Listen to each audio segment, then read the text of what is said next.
Good morning. A language of your own. The land beyond the hills was a very remarkable place. Everyone there was born speaking his very own language.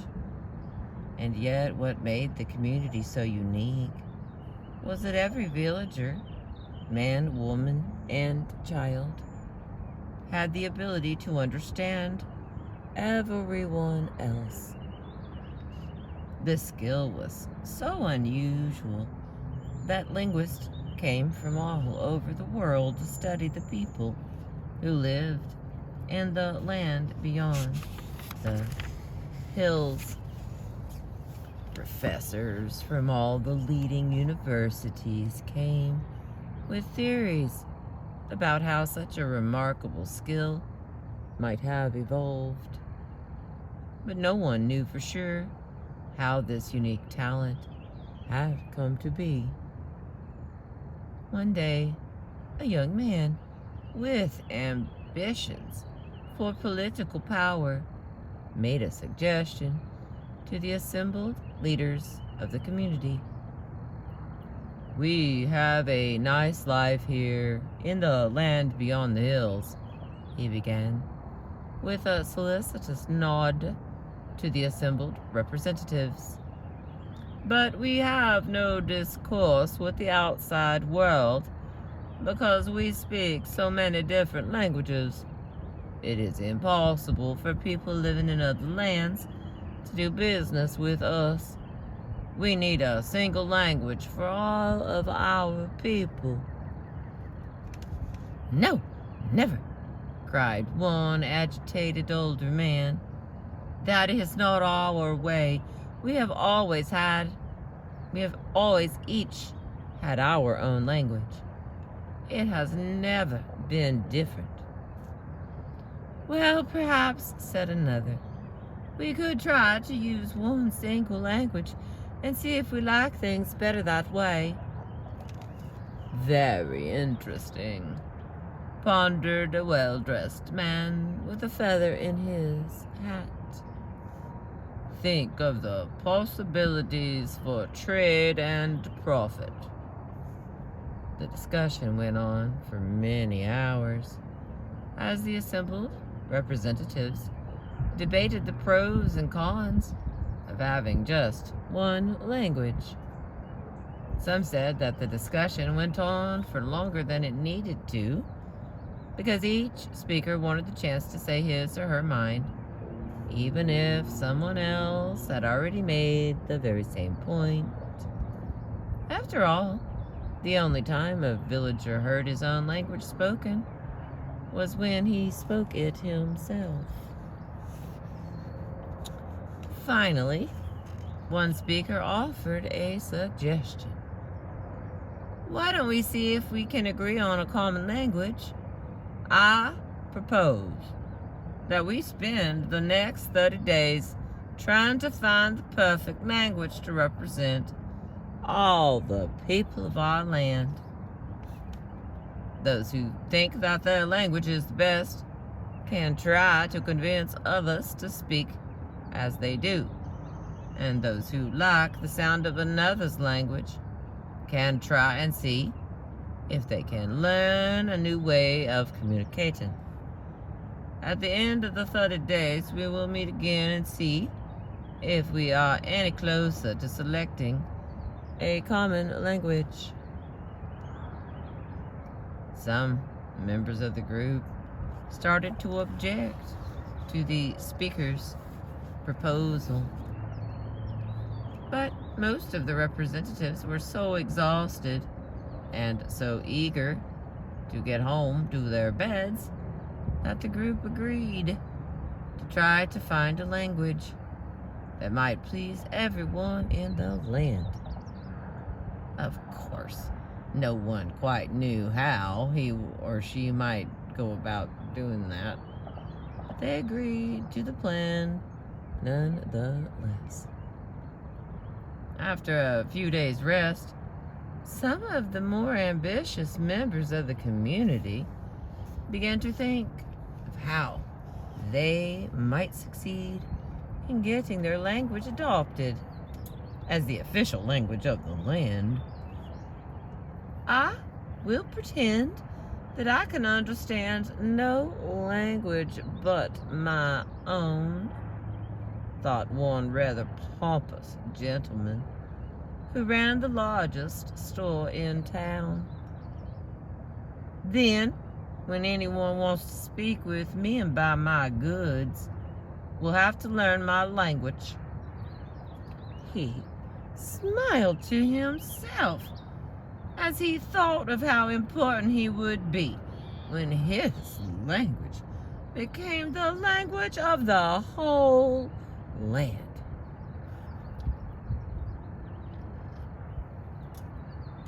Another man, who was quite wealthy, decided to use his wealth to influence people, to adopt his language instead of their own. He went to the center of town and began calling out, 50 gold pieces, 50 gold pieces.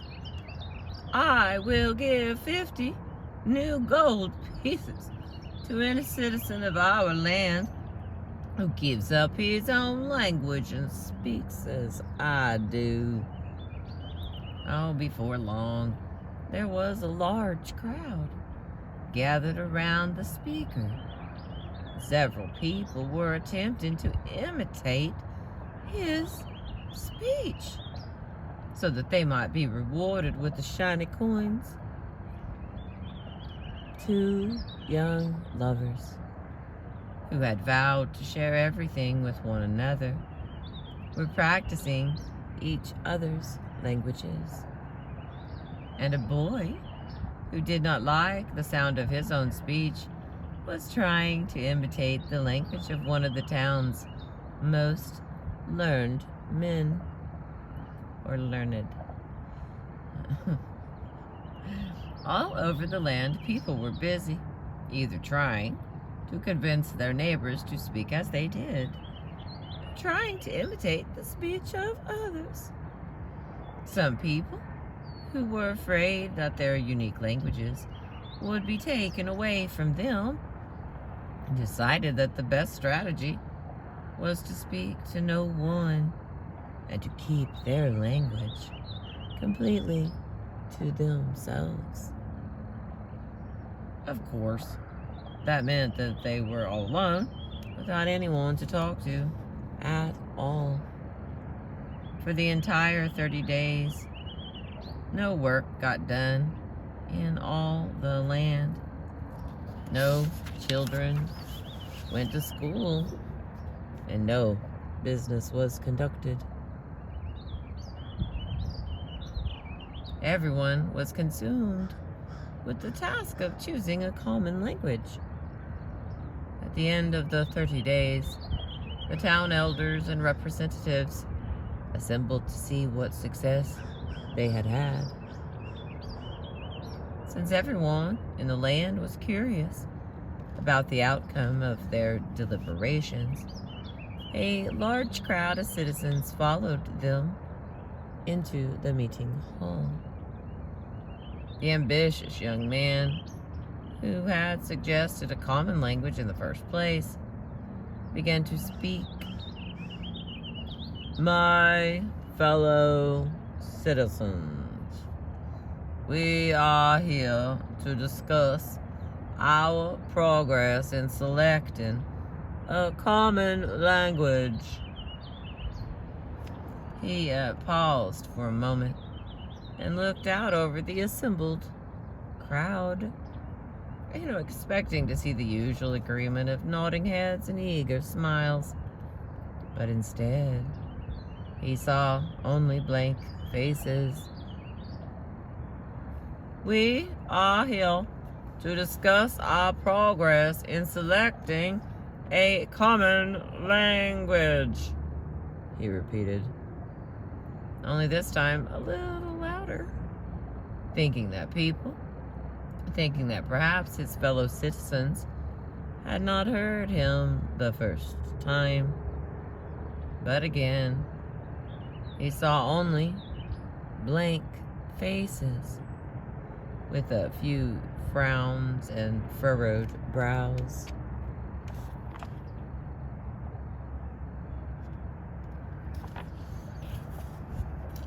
How strange, he thought. This is not like my countrymen at all.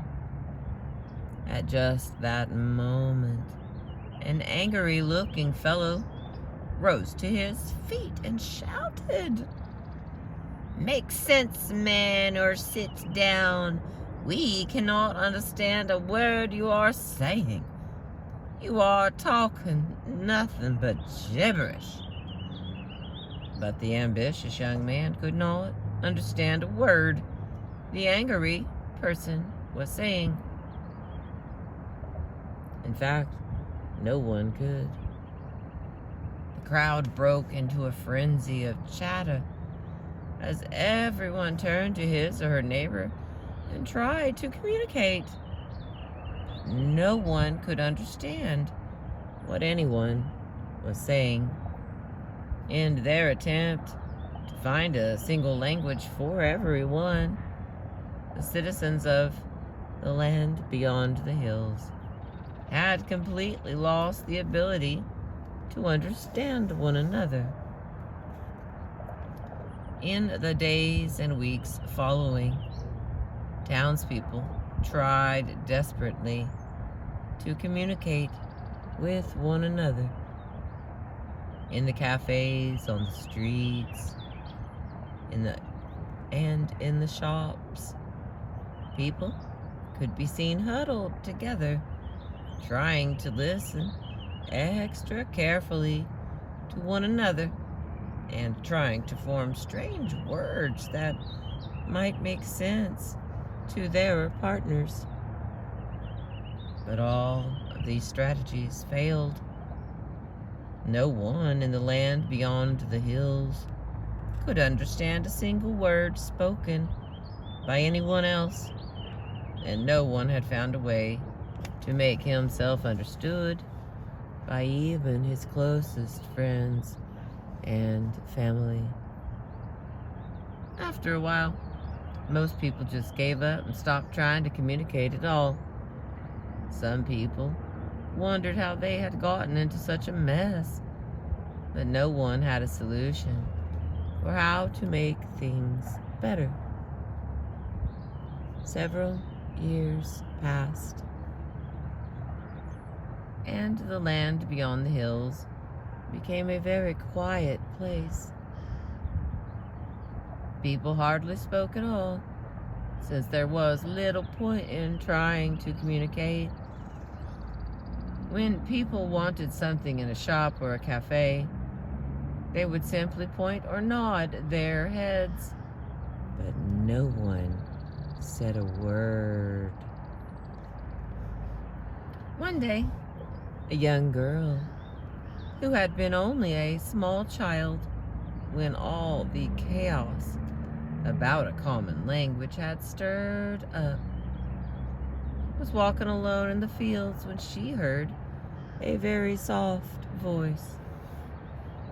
Since she had never spoken to anyone before, she was at first startled by the strange sounds that seemed to be coming from someplace deep inside her.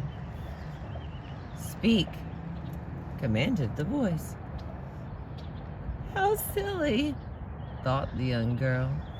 "There's no point in speaking, because no one can ever understand what I say."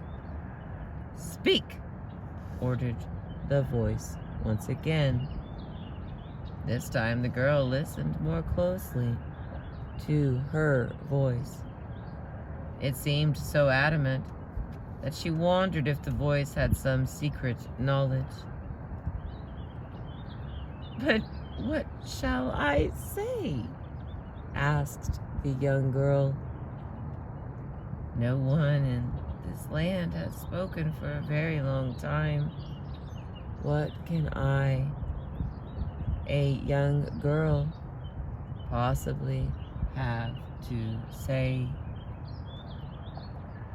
Speak from your heart, said the voice as it trailed off into silence. The young girl waited for more. The young girl waited for more communication from her voice, but there was none. As she walked home, she thought and thought about the strange message she had received from the voice inside her. Soon after, the young girl was visiting with her grandmother, who had baked some very special cookies for her visit. "Thank you for the wonderful cookies," said the girl, without stopping to think about the fact that she was speaking. "I love you very much." All of a sudden, her grandmother looked up from her baking, for she could not believe her ears. She had just heard her lovely granddaughter say, "I love you."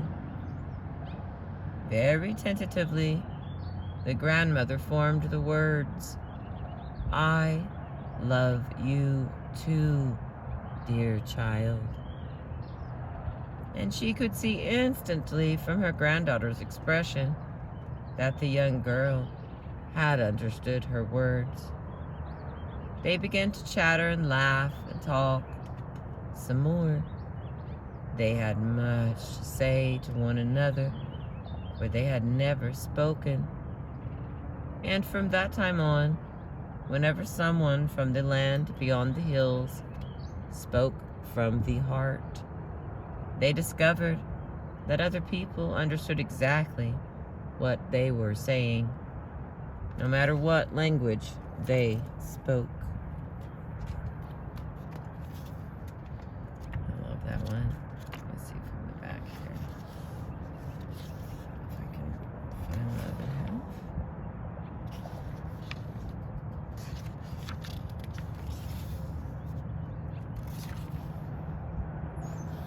Here's this one. All right, this one got a little long on us. A language of your own. This is the side commentary provided by the author. We each began with the ability to speak what is on our minds. Children, in fact, are infamous for saying what they think with little regard for the social consequences. Yet somewhere along the way, in our desire to please others or to fit in with our peers, we may find that we silence the dialogue with our own inner voice. The estrangement from our true voice may be so extreme that we even find ourselves unsure what we really think and feel, and look into others to tell us what we are supposed to believe. The struggle to regain connection with one's inner voice may be particularly arduous. Sometimes a period of silence or stillness is required to allow the thoughts and feelings that live inside us to emerge clearly from the din of the noise around us. It requires courage to speak from the heart and to risk disapproval of others who want us to talk their language. But as with the girl in the story, the only chance we have for true communication is to speak simply and clearly from the heart. Here's the book I've been reading.